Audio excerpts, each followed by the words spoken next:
wabarakatuh. Halo, perkenalkan nama saya Vira Marganingsi dengan NPM 237380009, Program Studi Teknologi Rekayasa Elektronika. Baik, di sini saya akan menjelaskan mengenai perbedaan jenis-jenis karya tulis ilmiah. Sebelum itu, mari kita bahas apa itu karya tulis ilmiah. Karya tulis ilmiah adalah tulisan atau laporan yang tertulis dengan memaparkan hasil penelitian atau hasil kajian suatu masalah oleh seseorang ataupun kelompok dengan memenuhi kaidah dan etika keilmuan. Baik, setelah kita tahu apa itu karya tulis ilmiah, selanjutnya kita akan membahas tentang bentuk karya tulis ilmiah. Jadi, bentuk karya tulis ilmiah itu ada 3, yaitu karya tulis ilmiah populer, semi populer, dan formal. Apa aja sih perbedaannya dari ketiga bentuk karya tulis ilmiah tersebut? Nah, untuk karya ilmiah populer itu diungkapkan dalam bentuk ringkas. Ragam bahasanya populer atau lebih santai dan menarik dengan kalimat yang mudah dipahami. Dan umumnya disukai banyak orang serta dapat dimuat di media massa. Contohnya, paper, esai, future, dan lain sebagainya. Kemudian, karya ilmiah semi formal adalah karya tulis ilmiah semi formal yang memiliki penulisannya mengikuti kaidah bentuk formal maupun penyajiannya lebih sederhana. Contoh karya tulis ilmiahnya yaitu berupa laporan atau makalah. Dan yang terakhir adalah karya ilmiah formal. Karya ilmiah formal harus memenuhi unsur-unsur kelengkapan akademis secara lengkap. Contohnya seperti skripsi, tesis, ataupun disertasi. Nah, selanjutnya mari kita bahas mengenai jenis-jenis karya ilmiah. Sekarang, yuk kita kenali apa saja jenis karya tulis ilmiah.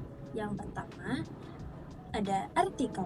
Artikel adalah tulisan yang berisi pendapat subjektif tentang suatu masalah atau suatu peristiwa.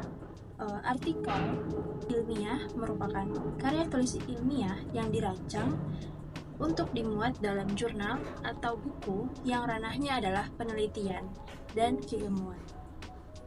Selanjutnya, ada makalah. Makalah adalah suatu bentuk karya ilmiah yang menyajikan sebuah masalah. Dalam penyelesaiannya, makalah juga mengandalkan data yang ada di lapangan. Karya ilmiah ini bersifat empiris dan juga objektif. Dalam penyajiannya, makalah biasanya dipresentasikan dalam sebuah kegiatan seminar. Dan yang ketiga ada skripsi. Skripsi adalah karya ilmiah yang dibuat oleh mahasiswa untuk mendapatkan gelar sarjana atau S1. Skripsi merupakan karangan ilmiah yang ditulis oleh mahasiswa sebagai bagian dari persyaratan akhir pendidikan akademisnya. Yang keempat, ada kertas kerja atau work paper. Pada dasarnya sama dengan makalah, namun dibuat dengan analisis yang lebih mendalam dan tajam serta dipresentasikan pada seminar atau lokakarya yang biasanya dihadiri oleh ilmuwan. Yang kelima ada paper. Sebutan khusus untuk makalah di kalangan mahasiswa dalam kaitannya dengan pembelajaran dan pendidikannya sebelum menyelesaikan jenjang studi diploma S1, S2, atau S3. Sistematika penulisannya pun sama dengan artikel dan makalah, tergantung panduan yang berlaku di perguruan tinggi yang bersangkutan. Yang keenam ada tesis.